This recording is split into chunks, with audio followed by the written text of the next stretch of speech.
Hello, this is Austin Martin in CIS 345, summer 2022. Sorry if the mic is a little fuzzy this time around. This game likes to kind of run my GPU at 100% tilt for some reason. Not sure why, and don't really care too much to try and figure that one out.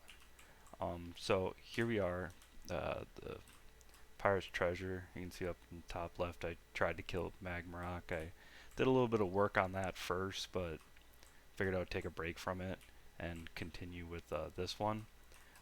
So for this one, I tried to avoid looking at any material and stuff and looking through the decompiler and Ghidra, trying to figure this one out myself as much as possible. I'll bring up what I found. Um, Long story short, I ended up looking at the material provided by the professor because I was unable to figure this out myself. I found this, which is similar to what Professor Johnson found. Um, I'm not the biggest into cryptography. I don't understand it that well yet. So this one, I was kind of beating my head up against a wall on this one for a while. I can see up here that this is some set of numbers that have some significance to it, which I'll get more into when I go over the script provided. Um, but for most of it, this wasn't making too much sense to me. Like I could break it out into the graph, and it made a little bit more sense then. You can kind of see the functions and how they flow. But yeah, that was kind of an L on my part. Wasn't able to figure that one out too much. Here's the script provided. You have the first function, which is base32 encode, but that's called later down in the script, so I'm going to start over here in the main script. So the base32 encoded alphabet, not encode, just the alphabet, is put here, which we found earlier on the Ghidra decompiler up here. So this is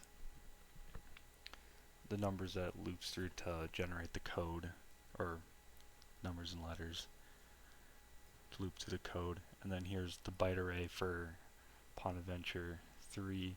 It's put into a list here for, and then ran1 is just grabbing a random integer because it's the random part of the DLC key.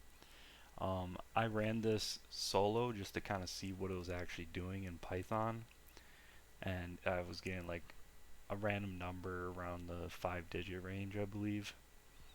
And then we XOR this. It's grabbing the power of this value,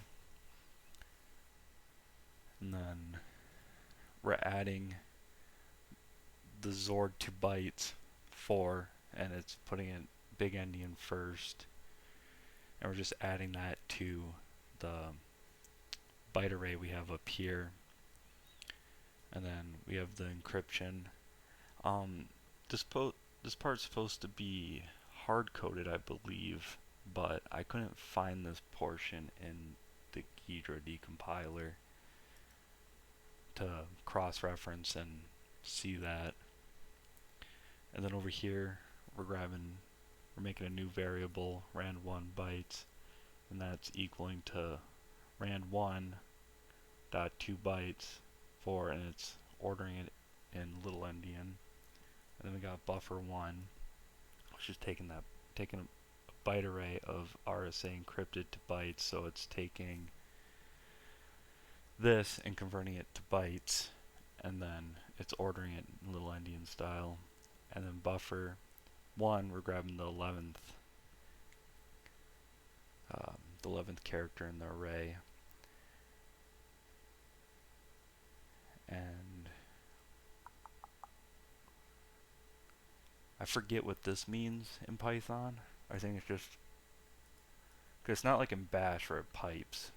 It's I think it's just taking these two values and putting them into here, and then it's ordering it again in little endian, and then DLC key equals base32 encode, and then it's inserting buffer1, which we got from all of this stuff up here, and then the alphabet up here, reference in the Ghidra compiler, And then with this function, we're going to go back up here to where the function is actually created. And this is pretty much doing the heavy lifting for the custom base 32 encoding that it's doing.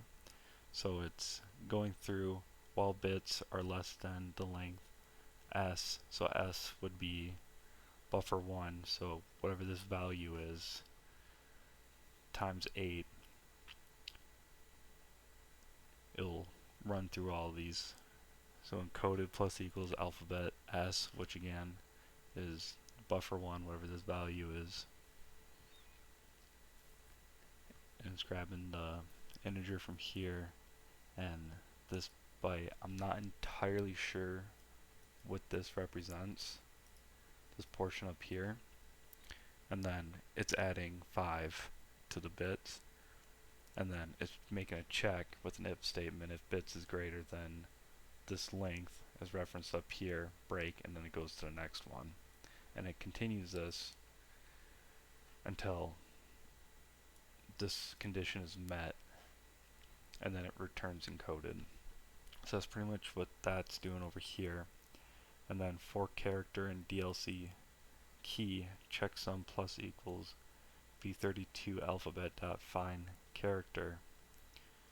So it's finding all the characters in here, and then while it's doing that, the DLC key, this gets added to it, and then it prints it out. That's kind of my bad explanation of what the script's doing.